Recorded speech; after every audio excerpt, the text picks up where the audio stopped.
Kita ngomongnya Alkitab. Tapi kita bangun sejarah gereja kita, reformator kita yang memulai gereja kita. Pantekosta, Calvin, ya gitu. Luther, semuanya begitu. Jadi sudah lihat Alkitabnya sama tapi kita berkelahi. Jadi kayak apa sih? Kenapa saya kasih judul Gereja Daud? Satu pemerintahan gereja masa depan. Kisah Rasul 15 ayat 16 dan 17.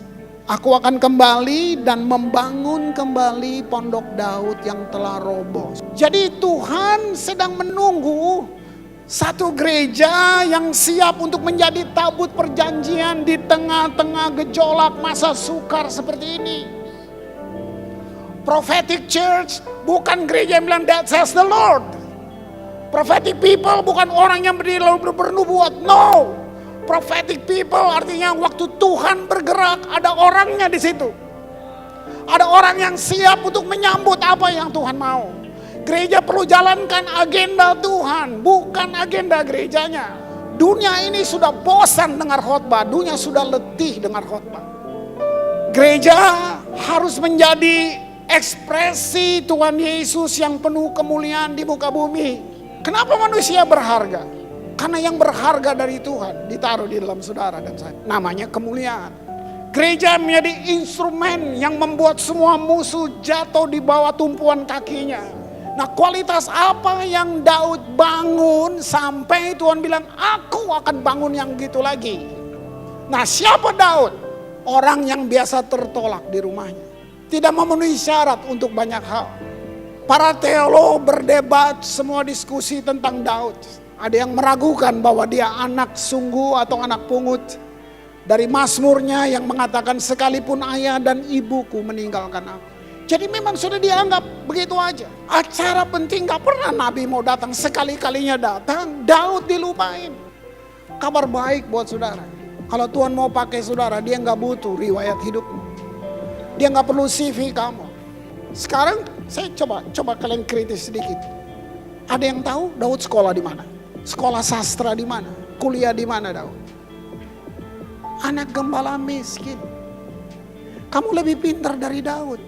Tapi kamu lihat Daud. Kamu baca Mazmurnya. Semua kata yang lu pengen bilang buat Tuhan udah diambil sama Daud. Lu yang miskin.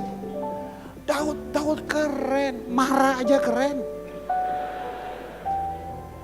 Kegetiran, ketakutan bisa jadi perenungan seni yang begitu indah. Di mana dia belajar?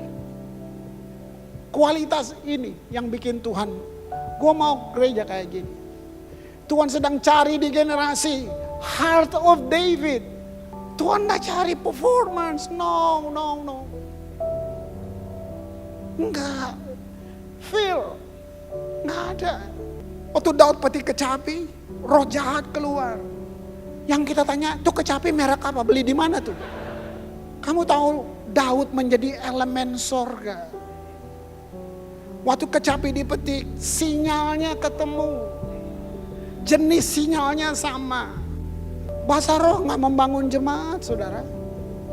Ya, tapi itu gini, masalahnya semua di top leadership. Semua masalah gereja itu di gembala. Beneran, saya mau bilang. Kita tidak equip kita punya tim ini.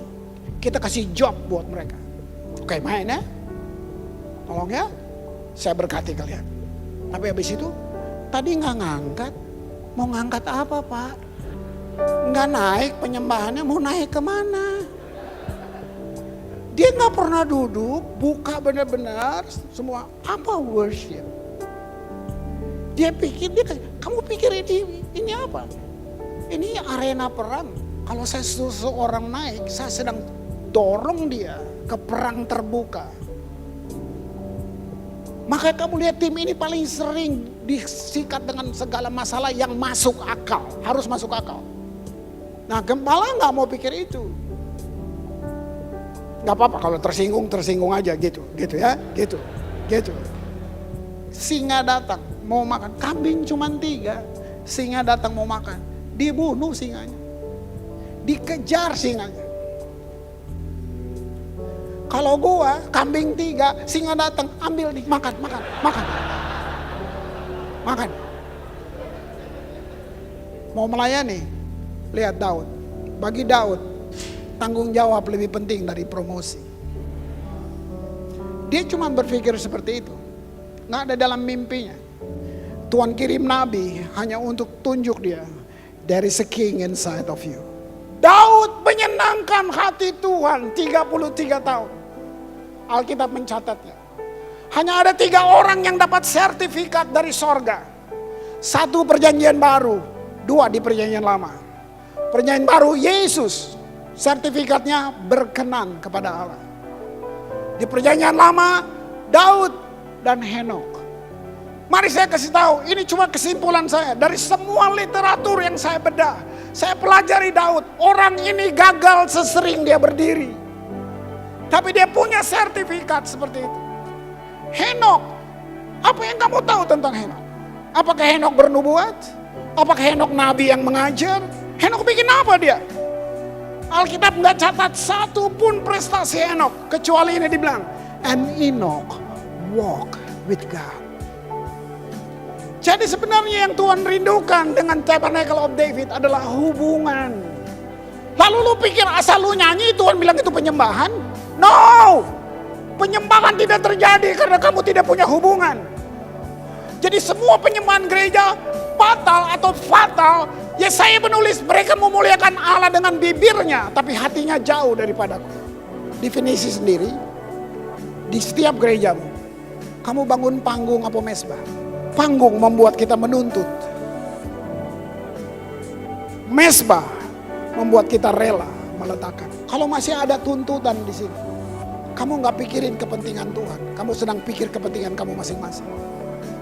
Keyboard mau gini, gitar mau gini. Kalau kepentingan kita yang kita utamakan, konflik nggak akan habis. Panggung buat kamu menghirup pujian dan tepuk tangan.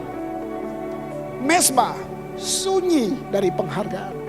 Panggung cuma mengerjakan satu yang sesaat lalu hilang. Mesbah kekal.